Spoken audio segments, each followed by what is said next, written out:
Welcome to Neural Newscast. I am Talia Brooks. We often talk on this show about how cities adapt to things like climate change or new infrastructure needs. But today, we are looking at a very different kind of urban evolution. We are looking at the cities of Iran, which are currently the stage for a massive and a really intensifying wave of protests. From Tehran to the smallest provinces, the very fabric of these urban centers is being tested by economic desperation and a government facing unprecedented pressure. Right, and I am Nina Park. While Talia is looking at that resilience of the people on the ground, I will be helping us understand the underlying science and the international framework that has brought us to this moment. Specifically, we are going to dive into the nuclear program that has put Iran in the crosshairs of global sanctions and even military action. It is a complex web of physics, economics, and history. Nina, the numbers coming out of Iran right now are just staggering. Reports indicate that demonstrations have reached over 170 locations across 25 of the country's 31 provinces. This is not just some local grievance, This is a national outcry. And at the heart of it is a currency in freefall. The Iranian rial is now trading at roughly 1.4 million to a single US dollar. That is an incredible number to wrap your head around. I mean, to put it in perspective for everyone, imagine trying to buy basic staples like meat or rice when the value of your money is just evaporating by the hour. Iran is currently struggling with an annual inflation rate of about 40%. When the government introduced a new pricing tier for subsidized gasoline back in December, well, it was the final straw for many. Even though Iran has some of the cheapest gas in the world, any increase is devastating when your purchasing power has been decimated. Yeah, and it started with the merchants in Tehran, the people who really keep the city's heart beating. But it quickly morphed from economic frustration into a broader anti-government movement. We have seen this simmer for years, especially after the death of Mahsa Amini in 2022. But this time, the pressure is coming from all sides, including a significant shift in the regional power balance. That is right. And we have to talk about the international pressure cooker here. In June, there was a 12-day war launched by Israel that included U.S. strikes on Iranian nuclear sites. Then, in September, the United Nations reinstated sanctions because of concerns over the atomic program. From a scientific standpoint, the International Atomic Energy Agency, or the IAE, has been raising alarms for years about Iran's enrichment activities. Nina, can you explain what enrichment actually means in this context? Why is it such a flashpoint for international conflict?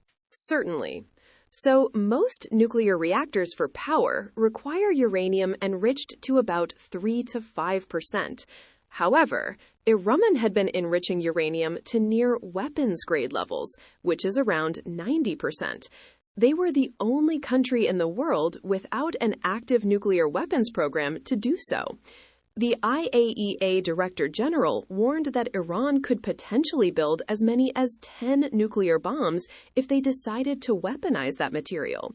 While U.S. intelligence suggests they have not started a formal weapons program yet, they have certainly positioned themselves to do so very quickly.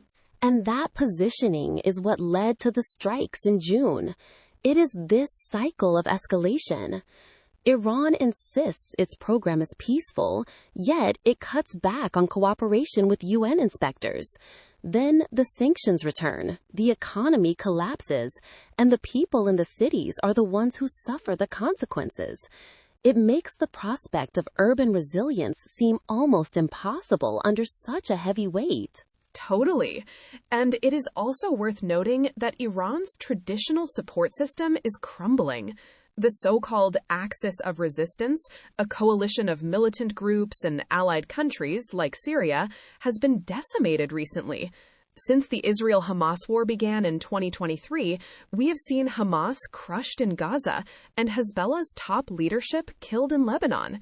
Even Bashar Assad in Syria was overthrown in a lightning offensive last month. Iran is finding itself increasingly isolated. That isolation is compounded by a very different political climate in the West.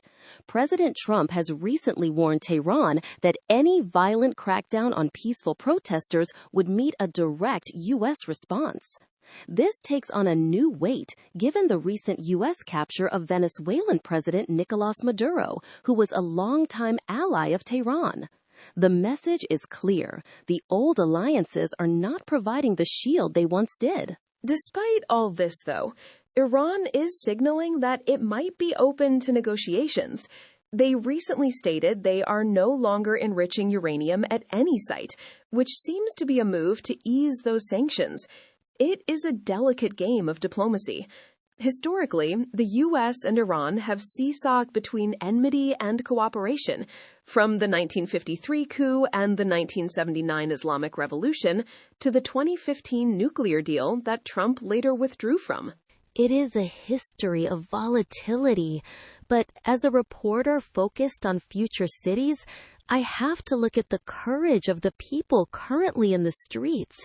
I mean, despite the risk of arrest and the Supreme Leader's calls to put rioters in their place, the protests have not stopped. There is a desire for a different kind of future, one where the economy is stable and the country is not constantly on the brink of war. It really is a testament to the human spirit. Scientific progress and economic stability can only happen when there is a foundation of peace and cooperation. We will be watching closely to see if these signals of negotiation turn into actual dialogue that could relieve the pressure on the Iranian people. Thank you for joining us for this deep dive. The situation in Iran is a stark reminder of how global policy and local life are inextricably linked. We will keep you updated as this story evolves. For Neural Newscast, I am Talia Brooks. And I am Nina Park. Thank you for listening. Neural Newscast is AI-assisted, human-reviewed. View our AI transparency policy at neuralnewscast.com.